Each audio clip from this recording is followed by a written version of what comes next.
Fertility అమ్మా అనే పిలుపుకు శ్రీకారం చుట్టండి. పొందండి ఉచిత మొదటి కన్సల్టేషన్, మొదటి స్కాన్. సంప్రదించండి 8880744474.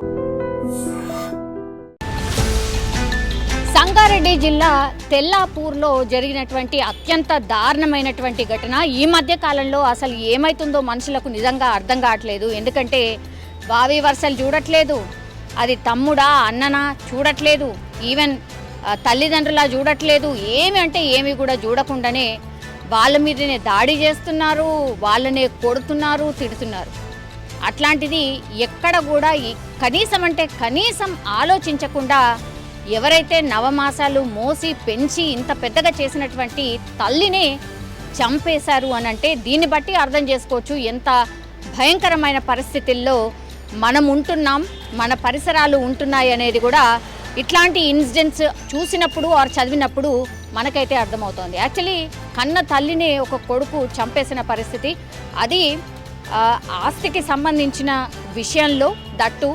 అంటే తల్లి, ఆమె పేరు వచ్చేసి రాధికారెడ్డి, ఈ కొడుకు పేరు వచ్చేసి కార్తిక్, కేవలం 26 సంవత్సరాలు మాత్రమే ఉంది. వీళ్ళు ఉంటోంది కూడా ఆషామాషి ఏరియాలో కాదు, సంగారెడ్డి జిల్లా తెల్లాపూర్లో మనకు తెలుసు భూముల రేట్లు ఎంత భయంకరంగా ఉంటుంది. అంటే రిచ్ కిడ్ అన్నమాట.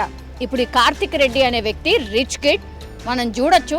అంటే ఇంకా సంపాదించే పరిస్థితి ఉండదు, సంపాదించే అవసరం రాదు, తల్లిదండ్రులు హ్యాపీగా సంపాదించి పెట్టుంటారు, ఇంకా జలసాలు చేస్తూ హ్యాపీగా లైఫ్ని లీడ్ చేస్తున్న పరిస్థితి అయితే కనిపిస్తోంది. అతన్ని చూసినా ఆర్ ఈ ఇన్సిడెంట్స్ని విన్నా. వీళ్ళుంటోంది డివినో విల్లాస్లో, వీళ్ళుంటుంది విల్లాస్లో ఉంటున్నారు అంటేనే, అది కూడా తెల్లాపూర్లో ఉంటున్నారు అంటేనే మీరు అర్థం చేసుకోవచ్చు ఇంకా రిచ్ కిడ్ అనమాట.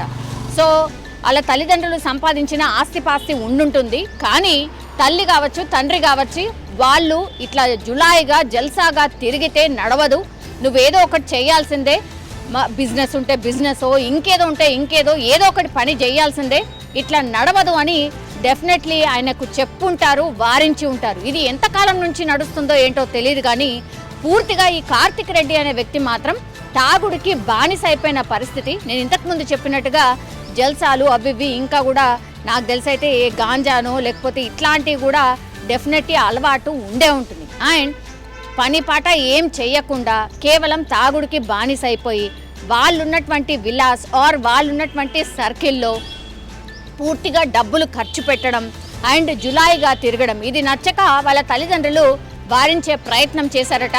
అండ్ తాగుడికి పూర్తిగా బానిస అయిపోయి ఇది మానుకో అన్నటువంటి విషయాన్ని కూడా చెప్పడం. ఆ తర్వాత మరి తల్లిదండ్రులు కోపంతో డెఫినెట్లీ వాళ్ళ పిల్లల్ని కొంత డిసిప్లిన్గా తీసుకోవాలన్న మాట చెప్పడానికి కొంత కర్కశంగానే వ్యవహరిస్తారు. వాళ్ళు కూడా అదే చెప్పారట, మేము ఆస్తిలో నీకు చిల్లు గవ్వ ఇవ్వం, నువ్వేం చేసుకుంటావో చేసుకో, ఈ తాగుడంతా మానేస్తే కానీ నేను మీకు ఆస్తిపాస్తులు ఇవ్వం అనే మాట చెప్పారట. సో దీంతో మరి ఎంతకాలంగా నడుస్తుందో ఏంటో తెలీదు. పోలీసుల ఇన్వెస్టిగేషన్లో తేలే అవకాశం అయితే కనిపిస్తోంది. కానీ ఇట్లనే పెద్ద ఎత్తున గొడవ జరిగింది. అప్పుడు తల్లిని విచక్షణ కోల్పోయి పూర్తిగా కత్తులతో పొడి చేయడం జరిగింది. అక్కడికక్కడే పాపం రక్తపు మడుగులో మరి ఎంత తల్లడిల్లిందో. కనీసం అంటే కనీసం మరి ఆ కార్తిక్ రెడ్డికి నేను ఎవరిని పొడుస్తున్నాను అనే సోయి కూడా ఉందా లేదా అనేటువంటిది కూడా మనకు ఒక పెద్ద క్వశ్చన్ మార్కే. పూర్తిగా రక్తపు మడుగులో తల్లి కొట్టు మిట్టాడుతుంటే కూడా చూసి అట్లా ఊరుకుండిపోయాడే కానీ కనీసం అంటే కనీసం రియాక్ట్ కూడా కాలేదు.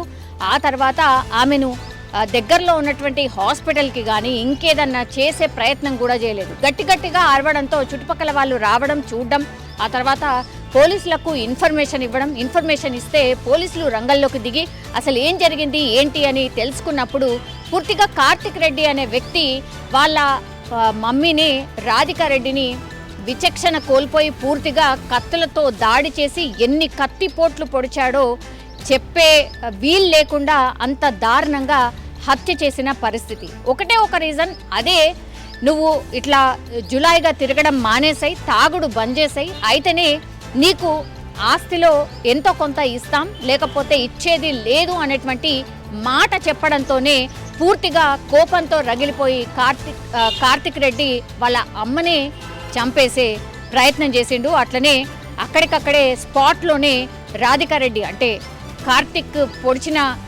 తల్లి ఎవరైతే ఉన్నారో ఆమె అక్కడికక్కడే చనిపోవడం జరిగింది. సో ఈ ఇన్సిడెంట్ని చూసినప్పుడు ఇంత జులాయిగా తిరగకు, ఏదో బాగుపడు, ఏదో కొంత ఏమైనా చెయ్యు, లేకపోతే నీకు ఆస్తి ఇవ్వము అనే మాట చెప్పడంతోనే ఈ ఘాతకానికి పాల్పడినట్టుగా ప్రాథమికంగా అయితే పోలీసులు ఒక నిర్ధారణకు వచ్చిన పరిస్థితి అయితే కనిపిస్తోంది. కానీ ఇట్లా రిచ్ కిడ్స్ ఆర్ ఇట్లా ఒక స్టేటస్ ఉన్న వ్యక్తులు, దట్టు తెల్లాపూర్లో విల్లాలో ఉన్నటువంటి వ్యక్తులు స్టేటస్ అని, సొసైటీ అని వాటన్నిటిని కూడా చూసుకుంటారు. యాజ్ వెల్ యాజ్ ఇప్పుడు ఆయన ఫర్దర్గా వాళ్ళ బిజినెస్లను కొనసాగించాలన్నా, లేకపోతే ఇట్లా జులాయిగా తిరిగితే వాళ్ళ ఫ్యూచర్ ఏంటి, ఇట్లా తాగుడికి బానిస అయిపోతే మరి నా కొడుకు పరిస్థితి ఏంటి అని ఆలోచించి తల్లి కొంత మందలించే ప్రయత్నం డెఫినెట్లీ చేసుంటుంది.